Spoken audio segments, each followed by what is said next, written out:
Dear friends, எல்லாருக்கும் வணக்கம். பலரும் வாழ்க்கையில் முன்னேறணும்னு ஆசைப்படுவாங்க. ஆனால் அதுக்கான எந்த முயற்சியுமே எடுக்க மாட்டாங்க. உயர்ந்த நிலைக்கு வரணும்னு எவ்வளவோ பகற்கனவு காணுவாங்க. ஆனால் அந்த பகற்கனவை நனவாக்குவதற்கு கொஞ்சம் கூட முயற்சி எடுக்காமல் ஒரு வாழ்க்கையை வாழ்வதை பார்த்துருக்குறோம். ஆனால் நீங்கள் உங்களுடைய நினைவாற்றல் நல்லா வளர்க்கணுன்ற ஒரே ஆசையில் அடுத்த ஒரு பெரிய அந்த ஸ்டெப்புக்காக என்னுடைய பாராட்டுக்கள், என்னுடைய வாழ்த்துக்கள்.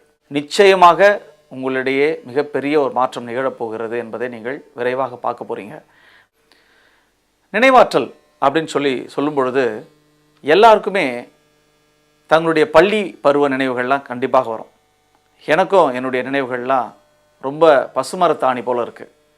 சின்ன வயசில் நான் பள்ளிக்கூடத்துக்கு போகும்போது படிக்கிறதுக்காக நான் போகலை, நல்லா விளையாடுறதுக்காக தான் போனேன். நிறைய நண்பர்களை சந்திக்கிறதுக்காக தான் அங்கே போனேன். வித்தியாசமான சூழலில் மகிழ்ச்சியாக ஜாலியாக கிளாஸில் கூட ஜாலியாக இருக்கணும்னு தான் அந்த பள்ளிக்கு நான் போனேன். ஆனால் உங்களுக்கே தெரியும், எல்லா பள்ளிகள்லேயும் நம்மளை யாரும் சும்மா விட போகிறதில்ல. ஆசிரியர்கள் நம்மளை உட்கார வச்சு எங்கேயும் பராக்கு பார்க்காம, வேடிக்கை பார்க்க விடாமல் நம்மளை வெறும் படிக்க வைக்கிறதுலே கவனமாக இருப்பாங்க. அந்த மாதிரி ஒரு சூழல் தான் நானும் வளர்த்தேன். ஆனால் என்னை அறியாமலேயே கொஞ்சம் கொஞ்சமாக வித்தியாசமான சில வழிமுறைகளை நம்ம ஃபாலோ பண்ணோம்னா கொஞ்ச நேரம் படித்தா போதும், ரொம்ப நேரம் ஜாலியாக இருக்கலாம் அப்படின்ற ஒரு ஃபார்முலா என் கண்ணு முன்னாடி தோணுச்சு. அப்பத்துலேருந்து ஒரு சின்ன சின்ன முயற்சியை நான் எடுத்துக்கிட்டே இருந்தேன். இந்த டெக்னிக்ஸ் எல்லாம் பல வருஷமாக பல பள்ளி மாணவர்களுக்கு, பல கல்லூரி மாணவ மாணவிகளுக்கு நான் கொடுத்துக்கிட்டே இருக்கிறேன். நிச்சயமாக இது உங்கள் வாழ்க்கையிலையும் பெரிய மாற்றத்தை ஏற்படுத்த போகிறது. பள்ளியில் படிக்கும் பொழுது நிறைய நேரத்தில் மனப்பாடம் பண்ணுறதுல தான் நம்முடைய பாடம் படிப்பு என்பதெல்லாம் இருக்குது. மனப்பாடம் பண்ணலை அப்படின்னா உங்களுக்கு மதிப்பெண்கள் நிச்சயமாக கிடைக்கவே போகிறதில்ல. ஆனால் எப்படி இந்த மனப்பாடம் பண்ணுறது, குறைவான நேரத்தில் ஒரு நிறைவான ஒரு மதிப்பை எப்படி வாங்குறது, அதற்கான வழிமுறைகள் படிப்படியாக இதில் உங்களுக்கு கொடுக்கப்பட்டிருக்கு. நீங்கள் செய்ய வேண்டியதெல்லாம் ரொம்ப ரொம்ப சிம்பிள். ஜாலியாக ரிலாக்ஸ்டாக கொஞ்ச நேரம், ஒரு அரை மணி நேரம் அல்லது 3/4 மணி நேரம் நான் பேசுகிறத கேட்டிங்கனாலே போதுமானது. இந்த முறையில் நான் நிறைய விளையாட்டுத்தனமான, கற்பனை திறன் மிக்க, படைப்பாற்றல் கூடிய நிறைய டெக்னிக்ஸை உங்களுக்கு கொடுக்க போகிறேன். அதனால் நீங்கள் ஸ்பெஷலாக படிக்கணுன்ற அவசியமே உங்களுக்கு கிடையாது. இதை கொஞ்ச நேரம் போட்டு நீங்கள் கேட்டுக்கிட்டு இருந்தாலே உங்களுடைய நினைவாற்றல் எவ்வளவு வித்தியாசமாக வரப்போகிறதுன்றதை நீங்கள் பார்க்க போகிறீங்க. அதனால தான் இதுக்கு பேரையே வியக்க வைக்கும் நினைவாற்றல் அப்படின்னு சொல்லி வச்சுருக்கிறேன். நிச்சயமாக இதை கொஞ்சம் கொஞ்சமாக பயிற்சி எடுக்க ஆரம்பிச்சிங்க அப்படின்னாலே உங்களுக்கு வியக்க வைக்கிற வகையில் நினைவாற்றல் வளரும் என்பதில் எனக்கு கொஞ்சம் கூட சந்தேகம் இல்லை. அப்படி தான் எனக்கும் அந்த நினைவாற்றலை வளர்த்துக்கிட்டேன். விளையாட்டுத்தனமாக இருந்த நான் என்னுடைய கல்லூரி நாட்களில் கோல்டு மெடல் வாங்க முடிஞ்சதுன்னா, கல்லூரி நாட்களில் என்னால் யூனிவர்சிட்டி ரேங்க் வாங்க முடிஞ்சதுன்னா அதுக்கு காரணம் இந்த டெக்னிக்ஸ். விரைவில் நீங்களும் என்ன மாதிரி நல்ல நினைவாற்றல் உள்ளவனாக மாற போகிறீங்க. அதற்கு உங்களுக்கு என்னுடைய வாழ்த்துக்கள்.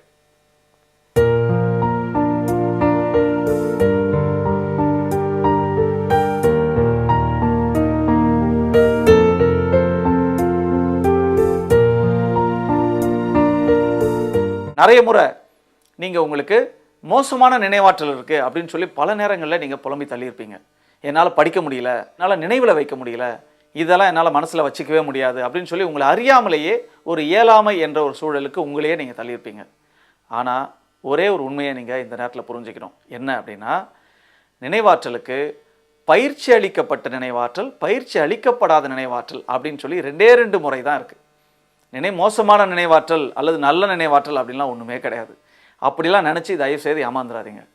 உங்களுக்கு இருக்கிற நினைவாற்றல் நல்ல நினைவாற்றல். ஆனால் ஒருவேளை அது பயிற்சி அளிக்கப்படாத நினைவாற்றலாக இருக்கலாம். நான் என்னுடைய நினைவாற்றலுக்கு கொஞ்சம் பயிற்சி கொடுத்துருக்குறேன். ஒருவேளை நீங்கள் அதுக்கு பயிற்சி கொடுக்காமல் இருக்கலாம். இதுதான் அடிப்படையிலே இருக்கிற மிகப்பெரிய ஒரு வித்தியாசம்.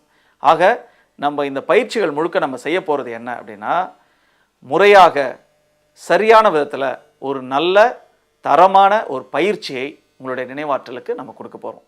அந்த பயிற்சியை கொடுத்தாலே நிச்சயமாக இந்த முயற்சி திருவினையாக்கும் அப்படின்னு சொல்கிறாங்க இல்லையா, அதே மாதிரி உங்களுடைய முயற்சி அருமையான ஒரு முயற்சியாக அமையும். ரொம்ப எளிய விதத்தில் நீங்கள் நினைவில் கொள்ளலாம். இரண்டாவதாக, ஒன்றுமே புரிஞ்சிக்காமல் நீங்கள் உங்களுக்கு பயிற்சி கொடுக்க ஆரம்பிச்சிங்க அப்படின்னா அந்த பயிற்சி எப்படி மனசில் நிற்கும், அது முழுமையான பயிற்சியாகவும் இருக்காது.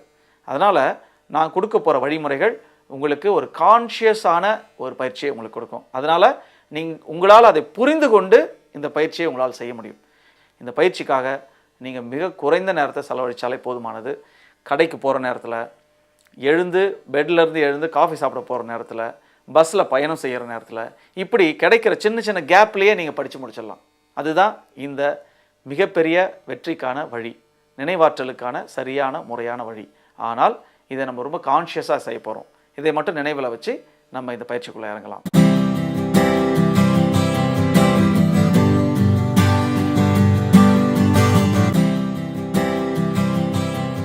இப்போ நீங்கள் செய்ய போகிற வேலை மிக மிக சிம்பிளான ஒரு வேலை.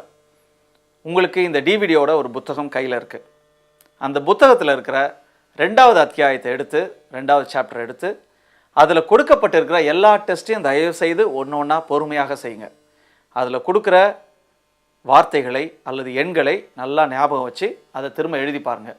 உங்களுடைய மதிப்பெண்கள் என்ன அப்படின்னு சொல்லி அதில் குறிப்பிடுங்க. குறிப்பிட்ட பிறகு நாம் அடுத்த சாப்டரில் மீண்டும் சந்திப்போம்.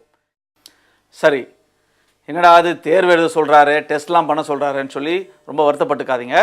அதே நேரத்தில் சின்ன பசங்க மாதிரி ஏமாற்றி மார்க் நிறைய வாங்கிடலாம் அப்படின்னு சொல்லி அதிகமாக ஆசைப்படாதீங்க மார்க்குக்கு. ஏன்னா நிச்சயமாக உறுதியாக நீங்கள் நல்ல மதிப்பெண் வாங்குவீங்க. இந்த பரீட்சையினுடைய இறுதியில் நீங்கள் அதை பார்க்கத்தான் போகிறீங்க. அதனால் ரொம்ப வருத்தப்பட்டுக்க வேண்டாம். நியாயமாக நேர்மையாக உங்களுக்கு என்ன மதிப்பெண் வந்தது அப்படின்னு சொல்லி நீங்களே போட்டு வைங்க. நான் பார்க்க மாட்டேன், பயப்பட வேணாம். தைரியமாக ஜாலியாக ரிலாக்ஸ்டாக இந்த டெஸ்ட்டை செய்யுங்க. எவ்வளோ மதிப்பெண்கள் வருது அப்படின்னு சொல்லி மறக்காமல் ஒரு குறிப்பேட்டில் அந்த புத்தகத்தில் எழுதி வைங்க.